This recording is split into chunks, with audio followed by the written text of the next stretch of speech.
You know, I've been talking about earned media value for quite some time on this podcast. My friends at Eisenberg have just raised the bar on earned media benchmarks with their social index. Social index now gives you globally earned media values across a growing list of 6 geographies for all your KPIs across the top 7 social platforms: Facebook, Instagram, LinkedIn, Snapchat, TikTok, Twitter, and YouTube.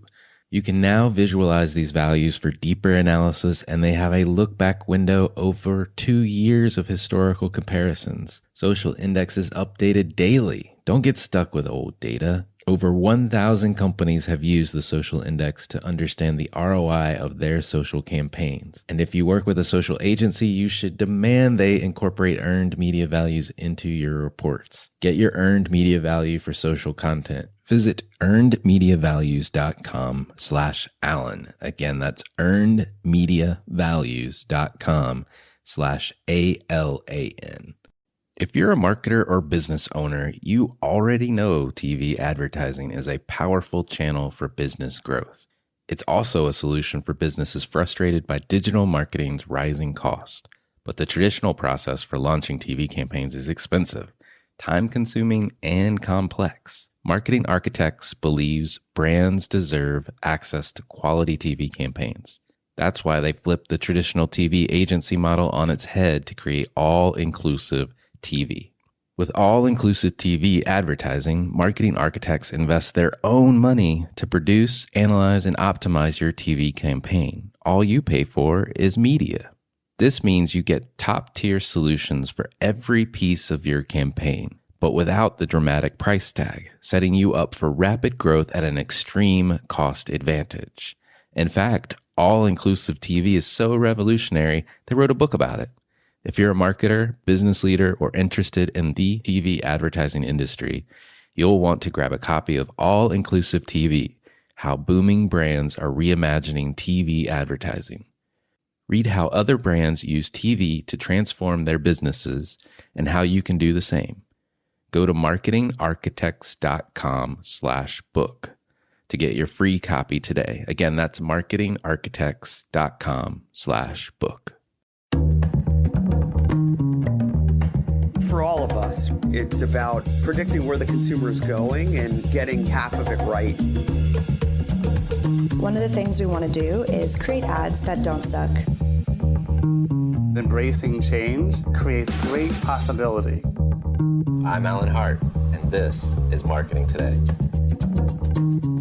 So I first have to make an apology for my voice. I was in the cold air and a little hoarse today, but I'll make the best of this interview. We've got a great guest. Today on the show, we got Lisa Stockmon. She's the Chief Marketing Officer of Banfield Pet Hospital. And on the show, we talk about her career, her trajectory, her passion project, which is called My Atta Girl, or MAG, as well. And we talk about some really interesting campaigns that they have around Be Here and a video series called Banfield After Party. So I hope you enjoy this conversation with Lisa Stockmon. Lisa, welcome to the show. Thank you so much. It's great to be here. I would love to start off. I know you've got not only your day job, but you're the founder of My Atta Girl. And I'd love to hear a little bit more about that. Like, what's that about? Thank you for asking. It's called MAG, My Atta Girl. It's a digital platform for women as primary breadwinners. Unfortunately, it's not as active as I would like it to be right now because I've been working full time.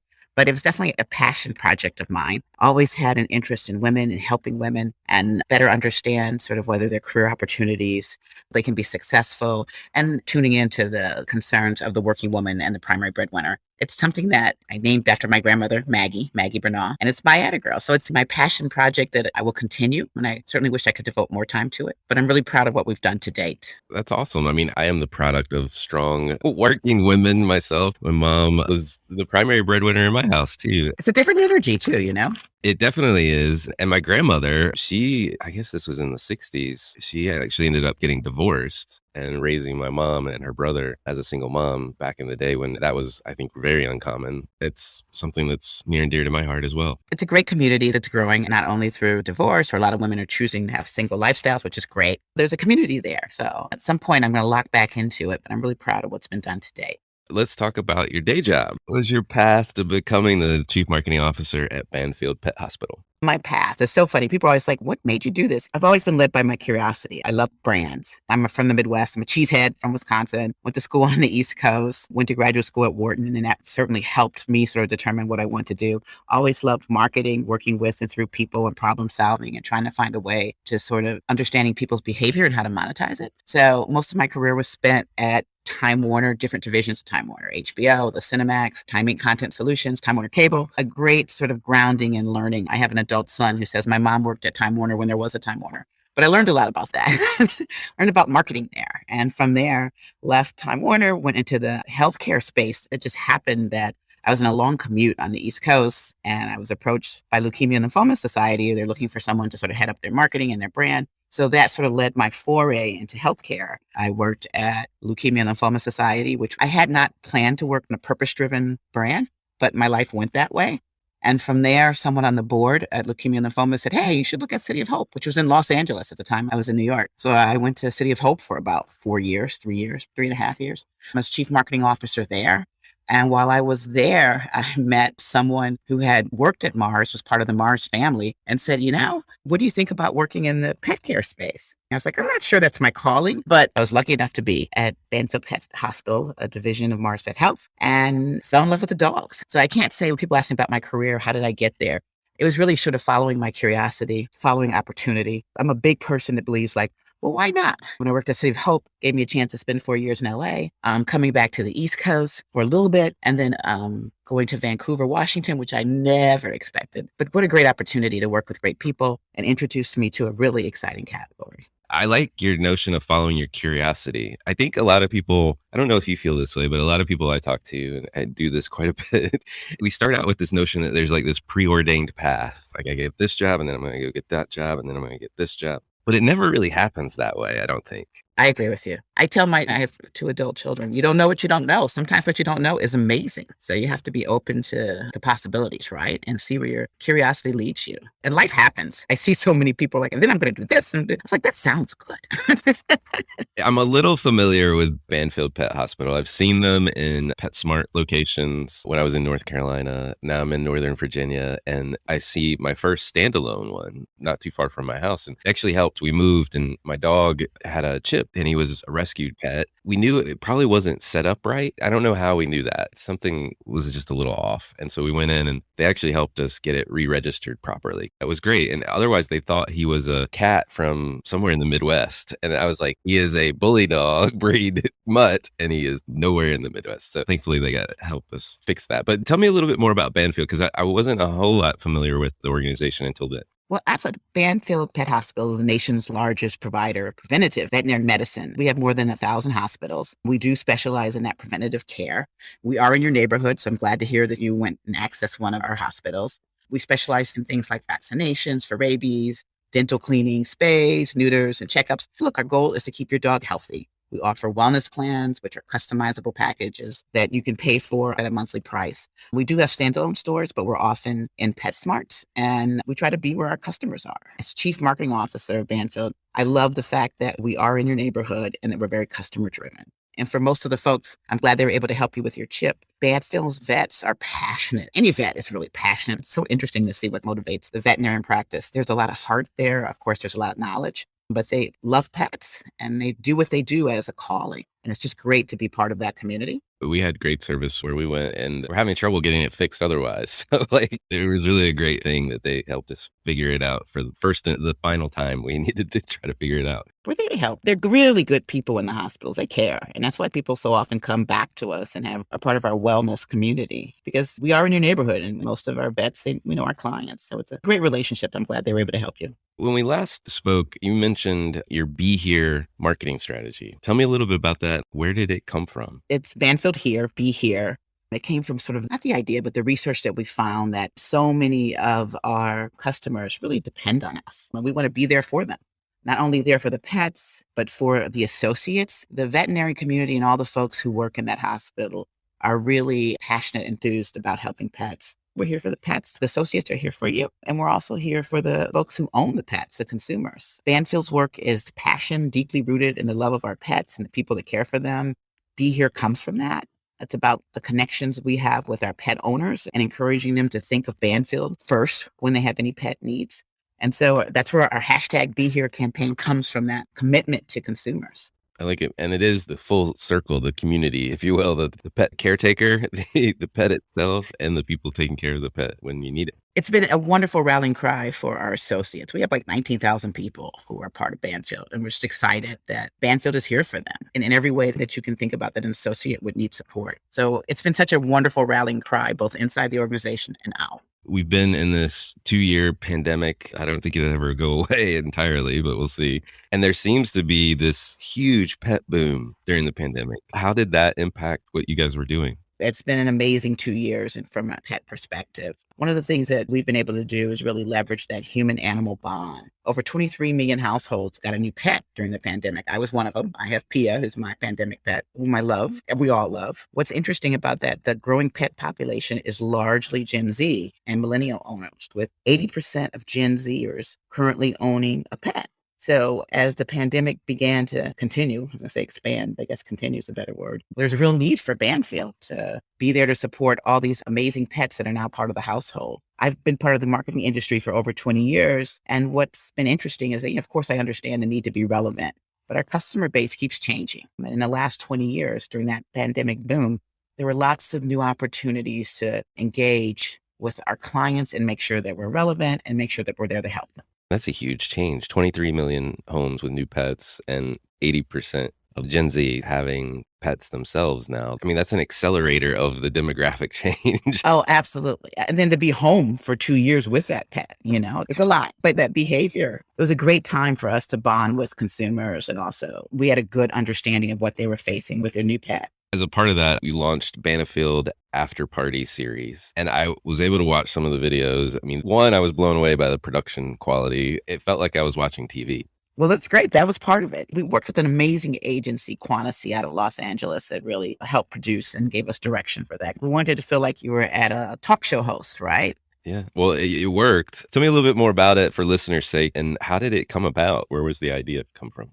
Knowing that people were spending more time on social media, more time than ever before, we opted to reach the growing demographic of pet owners by increasing our digital presence, making sure that we have the right level of content. Who hasn't sat and watched videos and YouTube about pets, right? Everybody. You may not want to admit it, but yeah, everyone's done it. So we opted to reach the growing demographics of the pet owners through our digital presence and reevaluated our strategies to provide better customer experiences focused on authentic engagement. And that means using all your social media channels, taking advantage of all the Gen Z and millennials that were tuning in to pet content. How do we leverage that? We looked at where it came about was we needed to reach that audience. Finding new ways to tap into and demonstrate that human-animal bond was really important. We needed a seamless experience that talks about pets. And how do you surprise and delight folks? Anyone who has a pet knows that there's just a lot of love that comes through that relationship. So how do we leverage that? And bringing the Banfield brand to the emerging Group Z, Gen Z pet owners. As you mentioned, there's over 23 million new households. We want to keep these folks. Pets live a long time. We want to be part of that love and part of that longevity. We want to demonstrate that as the nation's leading provider of preventative veterinary care, we understand what you're going through. The series came about from just how do we keep relating to those audiences? I love brands that are creating content and original, like entertaining content, frankly, because otherwise it just feels like an ad, right? But this is nothing like an ad. Obviously, Banfield is a part of it and a part of the videos series themselves, but it's just much more entertaining and fun to watch. Well, I hope so. And we've definitely found that it was successful in that since the launch of After Party, Banfield has seen about a 400% increase in growth in all of our social followers. The series drove over 50 million impressions among Gen Z and millennials. The YouTube campaign was especially successful with a 5% growth in new viewer volume over year. And what we found was that audience demonstrated a huge capacity to engage with us. It was authentic engagement and awareness. Which brand doesn't want that? What was amazing is on Instagram, we saw almost a 400% growth in account reach and 104% increase in content interactions. So we had lots of big numbers that told us that this community, the Gen Z, was very interested in relating to us. through the After Party series. You mentioned Instagram and YouTube. As I was watching, I couldn't help but ask myself, like, do you have aspirations to have your own show at some point, like on a streaming service of some sort? I don't know if we have that. What we do love is the content is the pets just open up all the content possibilities, right? Think how many brands successfully use pets and pets ownership to sort of show the trust that they have with their consumer base. We have automatic loyalty as a veterinarian practice. Like, how do we use that to our advantage?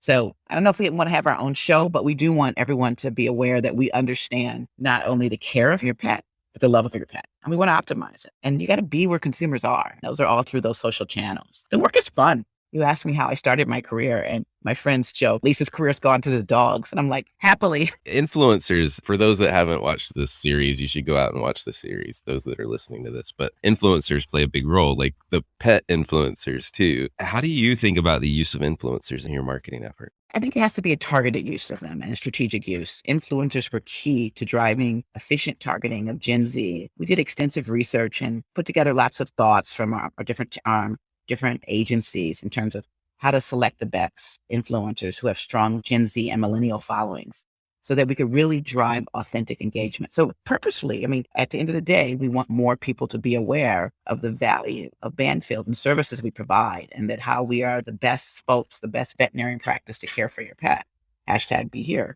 So I think when we think about how to use these influencers, I think it does start with strategy. It does start about positive engagements from influencer followers. And I think you have to do your research. We had some really positive responses, with many viewers leaving positive comments about their Banfield experiences, their interest in checking out the brand, looking for partnership opportunities with us. I think it's just with so much of any marketing tactic, it starts with a strategy, but it's knowing your audience and being able to drive that authentic engagement. That really makes a difference. I like your point about it starts with a well thought out strategy, and then you pick how to drive that authentic engagement. And maybe influencers fit in and maybe they don't. It just depends on what you're trying to achieve. That makes perfect sense. One thing we have learned from these audiences is that they're going to make their commentaries either way, right? Like, this is a segment that Gen Z, they got something to say. If we can help shape it and give them the true advantages of why Banfield is a wonderful place to care for your pet, we can help sway the discussion in a way that makes sense. Nice. Well, one of the things we love to do on the show is actually get to know you even a little bit better. And I'd love to ask you my favorite question I ask everyone. It's the little bit of a shrink question, the couch question coming out. But has there been an experience of your past that defines or makes up who you are today?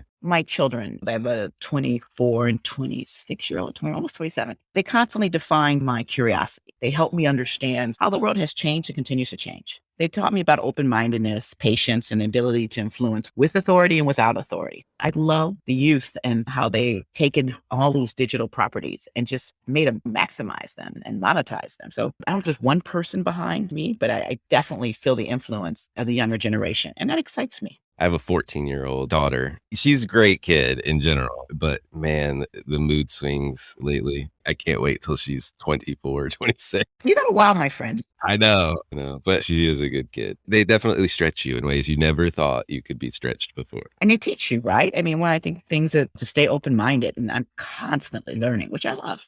Oh, I know. And now we get to debate what's going on in the world. And it's just fun to see them develop their own opinions and thoughts and cases, if you will, to debate back with dad. It's really cool. I always tell people your kids are the best of you and the worst of you. Yeah, my wife says she's a little Alan. And I'm like, I don't think that's a good thing the way you're saying that to me.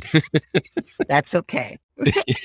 So anyway, what advice would you give your younger self if you're starting this whole journey over again? A couple of things. Be patient. Like, you don't know what you don't know. And to stay curious. And I also think, especially for women that constantly doubting themselves, I'm a woman of color. I think it's really important that you understand in your soul, you kind of got this. It's going to be okay. I'm not a woman. I'm not a woman of color. But that notion of you got this, like, I think everyone struggles with what I call imposter syndrome. Whether am I really the right person for this role or this thing that I'm doing? Well, I think also sometimes women are searching for this perfection. If you know you got this, then you can give up the whole perfection argument, right? Because you're going to get it right. And I think we're all so hard on ourselves, all of us right now. I think there's so much happening in the world, especially after COVID. It's hard to step back and feel good about yourself and realize that life's going to go on. It's been a tough 2 years. I get it. A couple of questions on marketing and we'll wrap up. But are there topics you believe marketers need to be learning more about right now, or you're trying to learn more about yourself? Listen, I think it's really important. And one reason we did after parties that you really understand what consumers need. And as consumers evolve and change, make sure that you're changing with them. And that goes to the whole Gen Z and millennials. One of the things I talk about is I think the whole idea of digital transformation is kind of over because digital is how we communicate. It's no longer a transformation. It's about meeting the customer where he or she is. So there's just acceptance and how to make the most of it. I find it interesting when we're like digital transformation. It's like, it is what it is. This is how we communicate.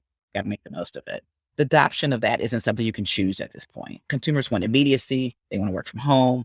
They want everything to be easy, even as it relates to their veterinarian care. They want a text. They want information to come to them quickly via text. So I just think marketers have to just understand what the consumers need and how best to give them as quickly as possible. I definitely can see after the effects of COVID, everyone wants everything now and in their home. Right. And on their phone, On their phone. So it's interesting how we communicate with our pet owners. We do a lot through something called Vet Chat, where you can actually contact us via your phone and through an app, and having that virtual care. So amazing, so important during the pandemic. And that's just part of that. How do we continue to serve our customer base? On the personal side, are there brands or companies or causes that you follow you think other people should take notice of?